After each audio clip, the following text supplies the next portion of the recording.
All right, we're live. I'm here with Shannon. Shannon, where are you located? Middleburg, Florida. Oh, that's right. So you're not too far. You're not too far from me. Nope. And the reason I have you on is because you've made an amazing, amazing transformation. And I want to tell everybody about it and give everyone hope because some people get involved in flexible eating and when they don't see immediate changes to their life, they start to freak out and want to give up. So let's talk about your story. How long ago did you find flexible eating? July 1st.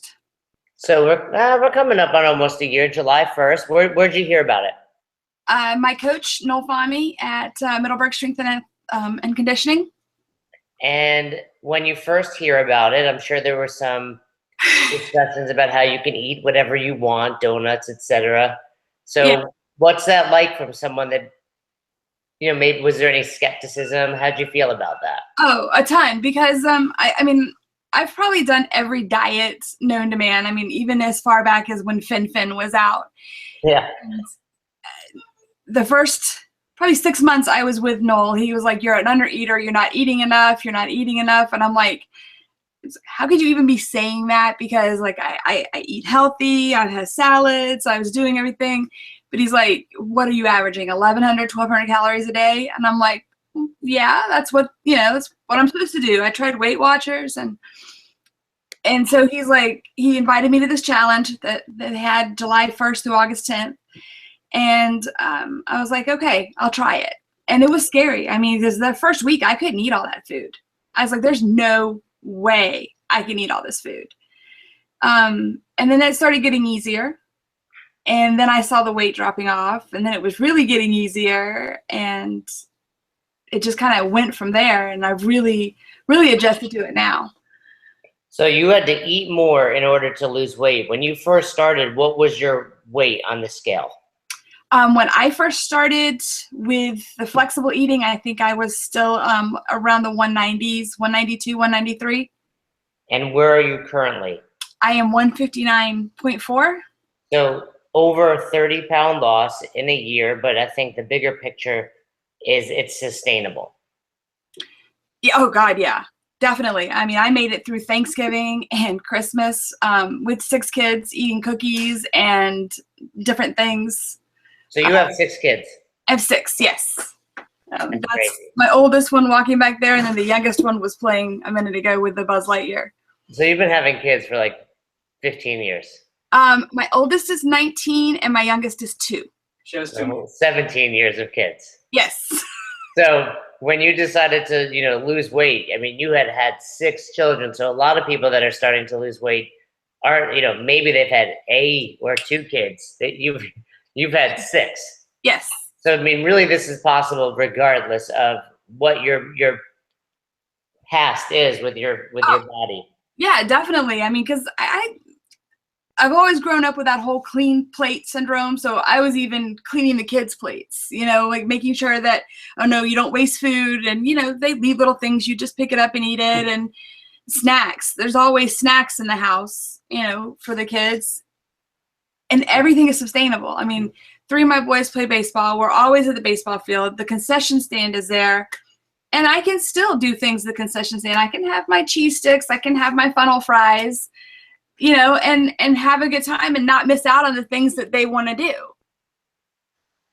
Absolutely. Well, a topic we don't often get to talk about is what has this meant for your kids? You have 6 kids from 19 to 2. Has it influenced the way you feed them or their way of eating? Especially, the 19-year-old is going to do whatever he wants, right? Yeah. You have a couple in the middle there. Is it influencing the way you feed them? It has made things a lot better. They actually, my oldest is my daughter, and she actually follows a flexible eating plan now too. Very cool. Because she'd hit that stage. She was freshman 15, yeah. And so she's like, okay, I got to do something. So she does that, but it makes it easier on my other kids because I'm not making one thing for myself and then something for everybody else. My husband's on board, everybody's on board, and we all eat all the same foods. But they're seeing that I'm taking a healthier stance towards now with the working out and the eating, and they're following in those footsteps. So in the past, was it more of a struggle because you would try to make yourself something, healthy, and Yeah. then 7 other people are eating something completely different? Yeah. Yeah. Especially when they were making like, when I thought pizza was off limits, you know? So Um, they'd have pizza while you're sitting there eating chicken and so, broccoli. yeah. And, Exactly. and, and your weight, so in between kids, what was the lightest you had gotten to? Um, I think the lightest I ever was after the second one, and that's just because I was so sick during that pregnancy. But I think the lightest I've ever been was probably in the 170s. I mean, I know it's been at least 11 years before since I'd seen the 160s. Can you text your sister and see what she wants? And you're doing a great job being a mom. Interview, by the way. All right. So, so even with when you were younger with less kids, you hadn't gotten this light in the past. Growing up, I did pageants and stuff like that. You're one of those weirdo kids. Yeah.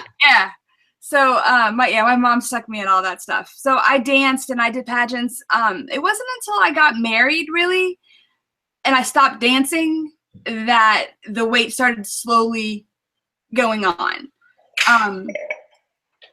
I mean, younger, before I got married, I was probably, 120s, 130s. So it was the marriage and the kids and So it's never fun to gain weight, but was that even more of a struggle for you coming from that?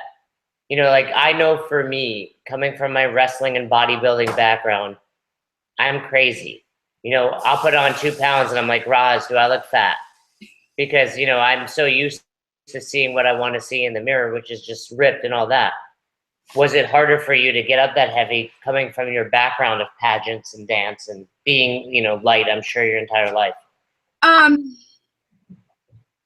Honestly, I think I had hit a point in my life where when having the kids and stuff like that, I had just gotten comfortable with things. And it wasn't until I knew that I was done having kids. The baby was a year old. You guys decided 6 is good? Like yeah, you don't need a 7? We're good. And we had gone to go out somewhere, and the only pants that fit were maternity jeans. And, like I said, he was 1. I'm like, this is ridiculous. And I couldn't walk a mile without being out of breath. And that's when I finally drew the line in the sand and said, I'm done. And I want to be healthy again. So I started just walking at first, and I lost a few pounds there and eating what I thought was healthy. And then I joined CrossFit, or I started World's Best Boot Camp. Which location is that? At the Middleburg Strength and Conditioning in Middleburg. And that's a CrossFit affiliate as well? Yes. Gotcha. And so I started there, and then that really made all the difference. And then, like I said, he finally talked me into the flexible eating, and then I've been on board ever since and absolutely love it. That's so really cool. And you and your husband have been together for quite some time? Yeah, Friday we'll be together. We'll be married 21 years and together 23. So what's his reaction been over the last 9 months? So when he met you, you were back down in the 120s, 130s. Yep. Now he's getting that woman back that he. Yeah, he's happy. Yeah, slightly. Yeah, he's happy. Roz is making a face. What are you making a face at? What did I say? Smiling. All right. I thought I had said something inappropriate. No. I didn't know. And I mean, he's been on board too, and he's done it, and he's lost about 30 pounds too. So he's real happy all the way around with this. So a concern I have is he's losing weight, you're losing weight. It's a matter of time before number 7. Right? Is that what's going to happen? You know what? If God wants it, God's going to get it. But You guys are you guys Irish? No, German. All right. But the doctors have said that it's not going to happen anymore. But yeah, like I said, if God That wants was it, also happen. 50 pounds ago. Yeah. So we'll see. Your body might be functioning a little better. What are the next steps? What are your next goals? You're under 160, big milestone, but where do you want to go from here? It's funny. When I first started, my goal weight was 160. And then as I got closer to it, I'm like, okay, well, I'm going to go 140.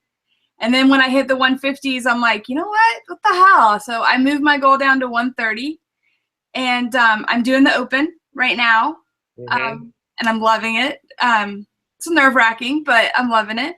And I just want to keep going. I want to be healthy. I want to keep sharing my story and going out there and recruiting others.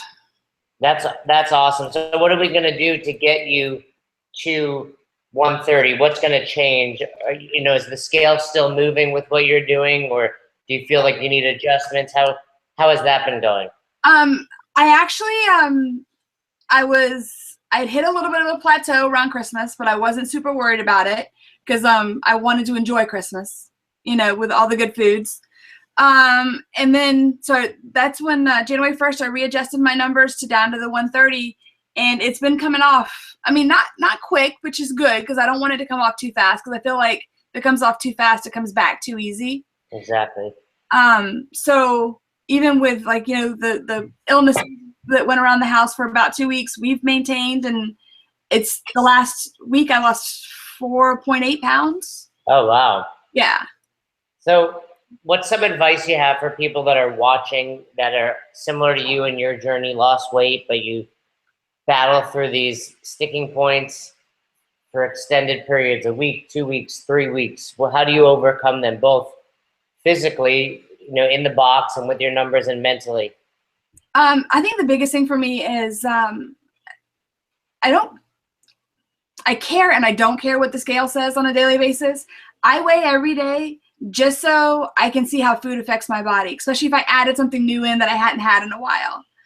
And then I see, okay, if it's gone up a little bit, all right, well, let's stay away from that food for a little bit, I think the biggest thing is just trust the process and stick to it. I don't meal prep, mainly because unless I lock the food up for in the fridge, ingredients disappear, pre-made food disappears. So logging, I literally sit down. My biggest thing is breakfast. That's my favorite thing to eat. So I eat my breakfast and then I plan the rest of my day around that. If I know that my husband and I are going to go somewhere, or if I know I'm going to be at the ball field all afternoon, then I plan for what I know I'm going to have then, and then I work the rest of my day around that. So the biggest thing is just I live by my FitnessPal app. You got it. So it sounds like you do as much planning as you can, but you're also aware that you're going to have other meals throughout the day, but you've also just gotten better at it, so you can understand what you need to eat in order to fit those puzzle pieces. Yep. Yeah, and if I know I'm going to spend Saturday, we'll be at the ball field all day. They got 3 boys playing baseball, so I'll plan out that day ahead of time. I'll make my boiled eggs and take those. I'll have my lunch meat or whatever else is easy to carry in the cooler, and I'll stick to that. But I'll also plan. Okay, I know that one of them is going to want to go to the concession stand, and it's hard to go to the concession stand and not get the funnel fries or the French fries or something like that. So I'll plan for that. So people will ask, how do you account for that? You're not going to find Middleburg, Florida concession stand funnel fries in the app. So no. What do you plug in for that? I actually I did some research on funnel fries, and I found the recipe for them, and I put that in, and I figured it's pretty close to that because I know I'm not going to eat all of them. I have to share. So I adjust, and that's the one thing. So it might not be exactly the numbers, but it's going to be pretty damn close. Very cool. Very cool. So any piece of advice to someone that's just getting started? So someone's just getting started on this, they're listening to this interview. Obviously hearing other people's success is very exciting and motivating, but what's your biggest piece of advice when you're just getting going? And is one of your kids building a new house? Yeah. Come here. No, you don't have to stop. No. Yeah, he's got his there. This is the baby. So, hi. Do you do flexible eating? See, I eat everything. Yeah, he's not going to talk. He eats everything. Hey, his numbers would be crazy. he can eat as much as the teenager, which just scares me. But the biggest thing is when you first get started, I didn't worry about my numbers so much the first 2 weeks. I got in the habit of logging everything I ate. And then I think the biggest thing that I stick to and that I tell the people who are just getting started is you got to log the bites, the licks, the tastes. When you're making dinner, things like that, you got to put it all in there because that's when you'll notice, if you don't log all of that, then that's when you make your mistakes because like your numbers aren't quite there. I've only hit triple zeros a couple times. I get excited when I do, but it's within 5 of my numbers, plus or minus every day. And I try more than anything to hit the protein the most because that's where I notice the weight loss is when I hit that protein. It sounds like solid advice, which is just keep track of everything and you don't have to be super extreme with it. Right. And, I think for someone like you, especially with 6 kids, you probably were having lots of little bites here and there. Yeah. I hear about that a lot from moms, and that can quickly add up. So it's not that you have to stop that. You just have to be aware of it and keep track. Right. Exactly. Yeah. Very cool, Shannon. Well, I'm sure you're going to get down to that pageant weight. Wouldn't surprise me if you have baby 7 and you're on the pageant stage again, all within the same year. Oh, yeah. We'll skip the baby 7, but we'll be good. All right, you'll be back competing in pageants. You'll be my first, we'll get one of those, what are they called? Ribbons, sachets with flexible eating on it. Maybe we'll have a flexible eating pageant. There we go. Get some judges. What was your talent? Did you have a talent? I danced. We danced, that's right. Yep. Cool. Well, break out those dancing shoes. Roz, you want to be in the pageant? You got to sing? So we'll see. This might be next. And Miss Flexible Eater 2017. There we go. So it's been great finally catching up with you. I look forward to having you back. I want to talk to you when you do hit that goal weight. All right, sounds good, Jason. Thank you so much. Go take care of all of your people. Have a good day. You too. Bye. Bye.